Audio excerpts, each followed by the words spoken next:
Welcome back to another episode of It's in the Details. As always, please remember to share, like, subscribe, rate, review, comment wherever you get the show. Your support is appreciated. Today, we are kind of making our way around a few things. This weekend turned into an impromptu Jared Leto mini marathon type of deal. Watched a Denzel movie, and I got a recommendation coming for the people. It's something you heard me talking about before, but it's coming now. So let's start. Jared Leto. Now, Jared Leto is an interesting cat because I feel like a lot of the world feels like Jared Leto is one of those dudes who's like the best actor of his generation type of guys. And I don't know if I agree or disagree with that really. I'm not sure. But what I do know is recently I've been seeing him in things that make me wonder if he should be on that hypothetical list. I've seen Jared Leto, I've seen Jared Leto in 6 things. 3 of them I didn't even remember he was in. Now, that's no shade to Jared Leto, because the things I remember seeing him in, I will never forget he was in those movies. Saw Dallas Buyers Club. Fantastic. Recently, so this weekend, I watched him in The Outsider, which we're going to get into, and I watched him in The Little Things with Denzel Washington and Rami Malek. We're going to get into that too. But I also saw him in Suicide Squad. He wasn't in it that long, but still. And he had quite a costume. Like, he should be memorable, but it didn't evoke emotion from me. Dallas Buyers Club, like I said, was phenomenal. And he was in something else I can't remember. But I get it. Dallas Buyers Club was tremendous. The Outsider, very interesting character. And again, super interesting in The Little Things. The Outsider is a movie based post-World War II, I believe, in Japan. He's a former military person, American military, and he ends up, or the movie starts out with him in a Japanese prison. It goes the complete opposite way. This was released in 2018. It goes the complete opposite way from movies most of the time now, where intense action scene, you don't know who anybody is, you'll find out once the action scene's over. This is another genre where they drop you into confusion. There's not a lot happening, but what's happening is confusing and unsettling. So to see Jared Leto's face in a prison surrounded by a bunch of Japanese dudes, how did he get here? Why is everybody looking at him like that? He's definitely in some trouble, right? And I think it's a movie you should watch if you got some time. If you're into the Yakuza, I hope I said that close to a way that I didn't offend anybody, but I'm not Japanese. But he was solid in it. He developed quite an interesting character. The pacing of the movie feels slow. It's interesting to me because the movie watches like a Goodfellas, where you have, I believe, an Irish Ray Liotta, and he gets welcomed in to this Italian mob family. And in The Outsider, you've got a predominantly Japanese cast and Jared Leto. I thought it was strange. It felt a little bit like Tom Cruise doing Last Samurai, but as you move through the movie, you're like, oh, he's kind of Ray Liotta, and all of these other Japanese characters are the rest of that mob family. I will say, Goodfellas carried a kind of a raucousness, like a recklessness about the things that were happening in that movie that kind of made it more fun to watch. I would say The Outsider is definitely more cerebral. They definitely kind of pare down on the dialogue, and they ramp up all of the nonverbal communication. So if you told me Goodfellas had a 50-page script and The Outsider had a 10-page script, I would not be surprised. But the acting is stellar. All of the characters share a bunch of emotion, a bunch of dialogue, move the story along without saying words for large portions of the movie. But if you're a film person, I think you're going to like it. I think you'll enjoy it. The critics didn't really, but critics, whatever. Does the movie make you feel something? I know for sure it made me feel some things in certain moments. Like there's a scene when Jared Leto gets out of prison and he's being whisked away by what is ostensibly his new family, and they're driving him through some mountains away from the prison. He does not break his focus because he's now in a car with three men he does not know, and they're taking him somewhere safe. The storyline will be filled out once you watch it, but he is hoping they're taking him somewhere safe, but he has no idea, so he's locked in on them. Rolls down the window without ever looking at it. I never done that before in my life, unless there was like real traffic, but like I'm opening the window because, or he's opening the window because he wants to get some fresh air because he's just been locked up for, I don't think we know how many years.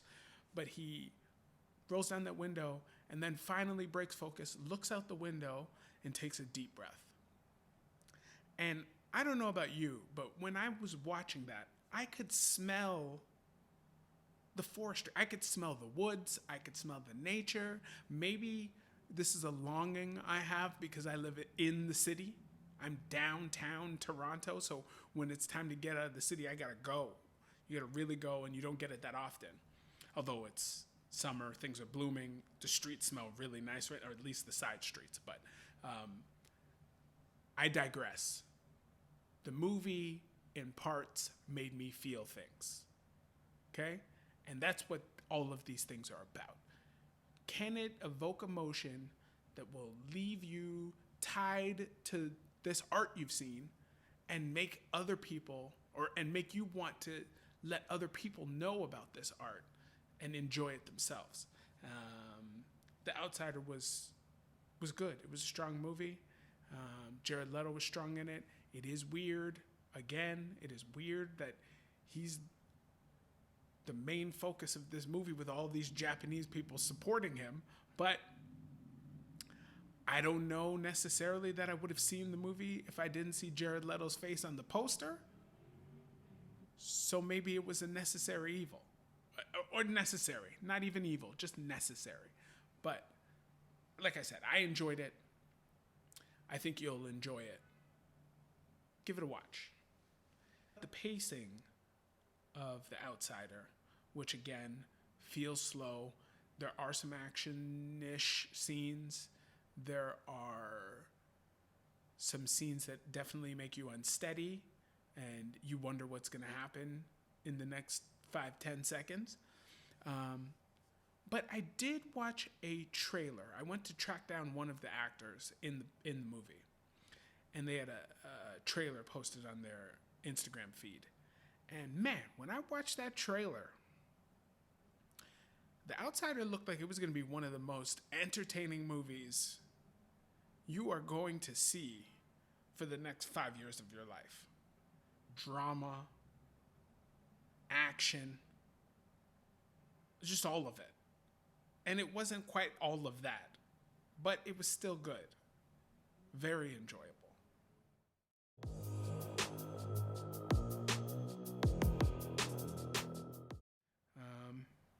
Now for a movie I feel like I've been waiting months and months for. It was released, I guess, in the States in theater. Theaters are still not open in Ontario, or at least where I live in Ontario. I was excited for the movie, but I wasn't excited enough to pay for it, so I waited for it to come out on Crave. And as I mentioned off the top, you got Denzel, good. Jared Leto, good. Rami Malek, good. The Little Things, should be good.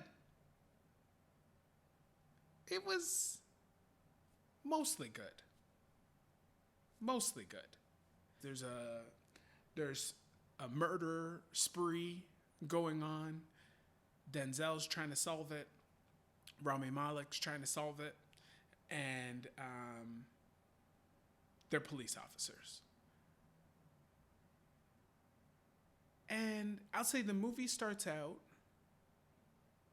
and throughout the movie, it has some thriller moments. There are some jumpy scenes. If you're locked into the movie, like I was locked into the movie, I didn't get jumped. I'm not a very jumpy person when it comes to stuff like this. So I didn't get jumped. You may get jumpy. Denzel, I haven't seen everything Denzel's done. I've seen a lot of what Denzel's done. This is the first picture. This is the first Denzel picture where I really saw Denzel as an aged Denzel, which is inevitable. This is what's going to happen. But I just couldn't get, I don't know if there was a little suit action. A little suit action, I don't know. But the belly was busting out some buttons, okay? I don't really have any problems with this. This is just an observation. The belly was busting, okay? And not busting like a couple weeks ago, awesome. Busting like these buttons about to bust off this shirt, okay? He looked a little haggard, but the character needed to be haggard. He's gone through some rough stuff. But Denzel builds characters, y'all. He really does build characters. I'm the type of person where I dig really deep into the movies. I'm watching every action, every move that they take. It's funny because it's called The Little Things, and all those little things that they give you in the movie are things that I really enjoy. There's a scene close to the top of the movie where Denzel's speaking to a store owner, and he delivers a wonderful line about a Happy Meal. Okay, out of context, this doesn't mean anything to you. When you watch the movie, I think you'll find a little chuckle in this Happy Meal line. Okay? There was a movie, I think it was Roman J. Israel, several years back that Denzel was in. A scene from that movie still sticks out in my brain where he's walking to a ramp. The ramp has a handrail, and Denzel has his hand out for the handrail for 6 or 7 steps. He's just reaching, waiting to grab that handrail and turn around the handrail and head up the ramp. Who does that? Denzel does that. Nobody else does that. Okay? In The Little Things, there was a wonderful scene, much like The Outsider, where all the nonverbal communication's going on. Tons of nonverbal communication between Denzel's character and his ex-wife. And when the scene is about to finish, Denzel turns away and kicks a bunch of dirt onto the grass. Okay? Big motion, big kick of dirt. And again, when you watch the movie, you'll know why he did it. Again, I think you'll chuckle.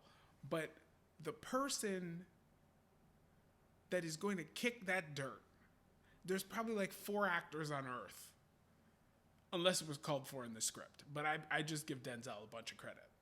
Unless it was called for in the script, there are like 4 actors on Earth that might have actually kicked that dirt onto the grass as a choice for their character at that moment in the movie. It was so good.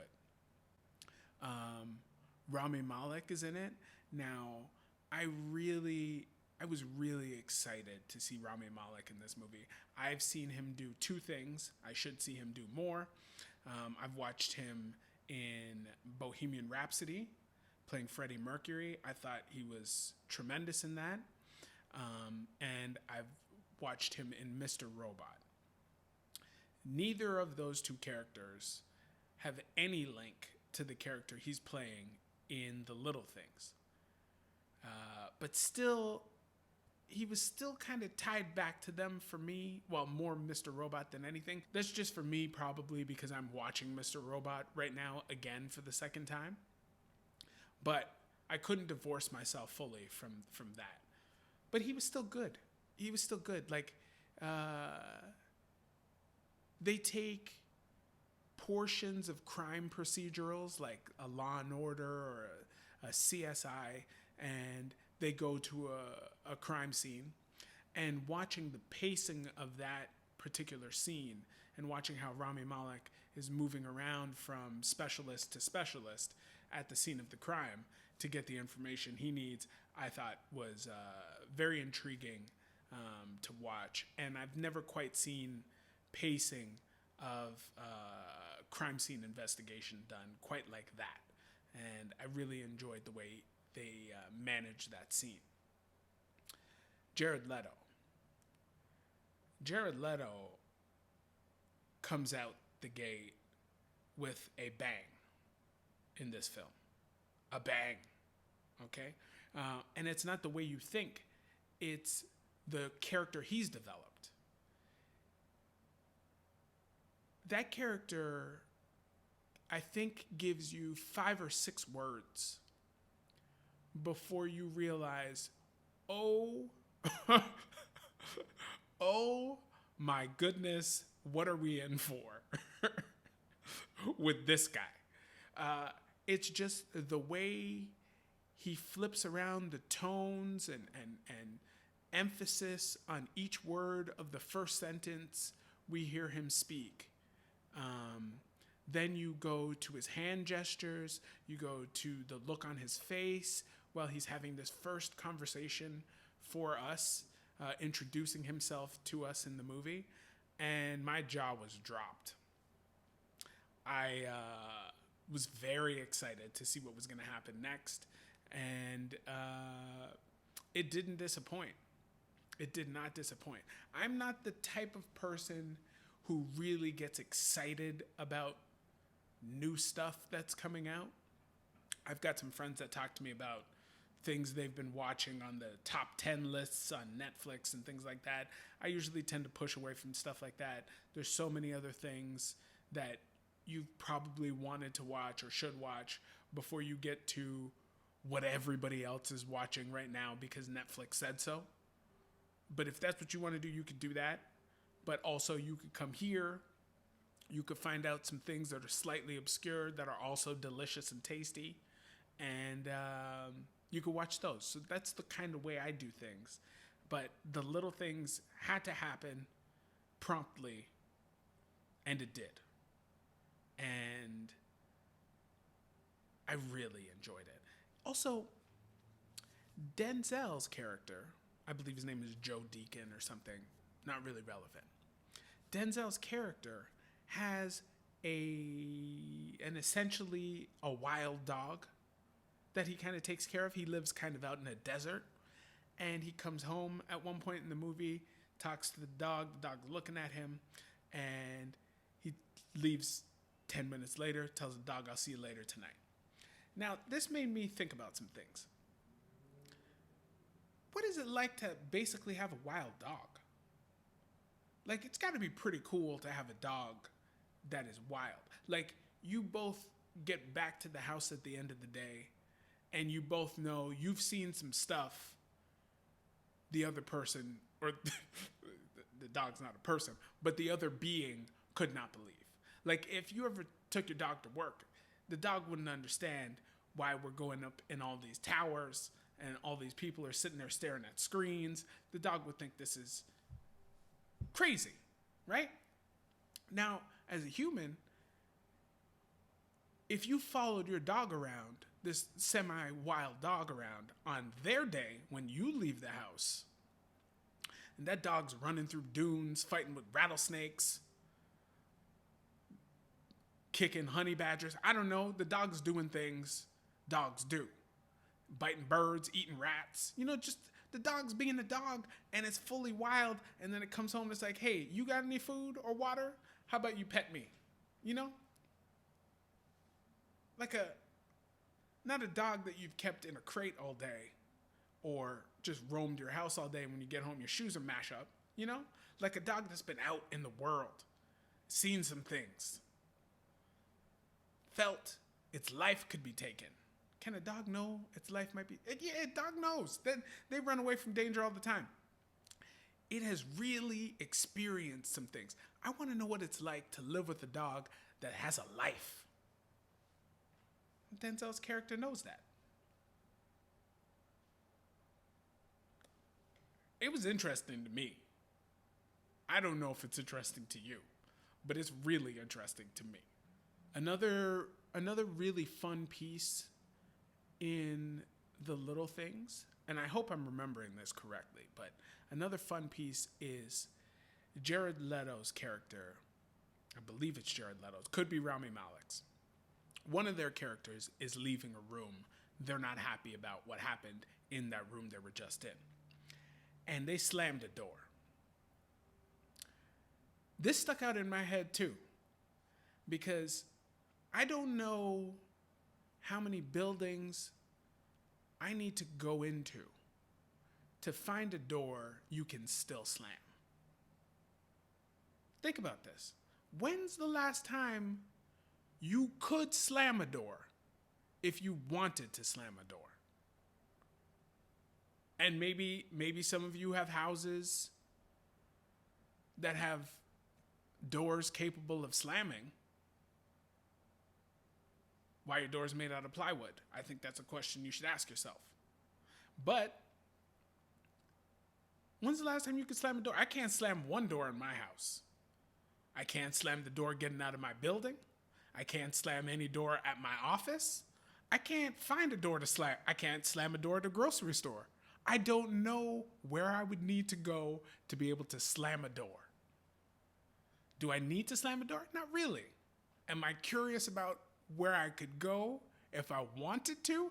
I think we know the answer to that question. So, with that, if you are a friend of mine, you enjoy anything you've seen on this show, slam a door for your boy. Sometime this week. Just slam a door. You don't have to break it. It doesn't have to be hard. Maybe if you're at home alone, the kids are out, or the husband or the wife is gone, whatever it is, slam a door for me and just leave me a thumbs up under any of the Instagram, under this video. Just put a thumbs up. We'll know. I'll know what you're talking about. Slam a door for me, please. I haven't slammed a door since probably 1993. Yeah.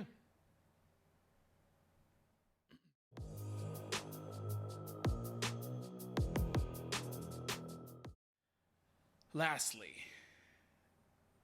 summertime TV programming is coming, okay? We got Big Brother's coming back, the United States version. That's cool. I love Big Brother. There's probably a bunch of other shows, but the show I want you to know about that is coming back is Making It. You may have heard me, if you're a devout listener, you may have heard me talk to my boy Raheem about Making It. But it is heartwarming television, okay? That's all it is. Nothing like the two movies I mentioned earlier today. Heartwarming television. Making It is a show much like a master chef or a Project Runway, except it's about crafts, arts and crafts. Okay, the best makers, they're called, around the United States. They have 10 or 12 of them come in. They compete for some prize, and it's great. They make things you couldn't imagine being made. They have skills you couldn't imagine people having. And it's hosted by Nick Offerman and Amy Poehler, whom are hilarious individually and uproariously hilarious together. They've been dropping commercials the last few weeks. I don't know how many of you still have cable, but they've been dropping commercials the last few weeks where they're just hitting us with arts and crafts puns. Okay, I can't remember any of them off the top of my head. YouTube Making It 2021 commercial. I'm sure you'll see it, and I'm sure you'll laugh. But the Arts and Crafts show is a great show. Like I said, once the hour's over, you will either be smiling, you might be crying from joy, you might be crying from kindness, because the cast of competitors on that show will routinely finish their craft early and then go around the room helping the people they're trying to beat finish their crafts. It's great. It's so sweet. Amy Poehler and Nick Offerman don't even like being part of announcing who's getting eliminated because they're going to feel bad about it. It's so good. You're going to enjoy it. I should have told you about it a week ago because it comes out this Thursday. I believe that is the 24th of June. It's an NBC show. Again, if you don't have cable, I'm sure you know how to get any television program you want. You got to see Making It. I promise you won't be disappointed. It is a great, great, great, great show. Once again, thank you for joining us here on It's in the Details. As always, please remember to share, like, subscribe, rate, review, comment, wherever you get the show. You slam the door, give me a thumbs up. Thank you very much, people. Take care, y'all. See you in a week. Peace.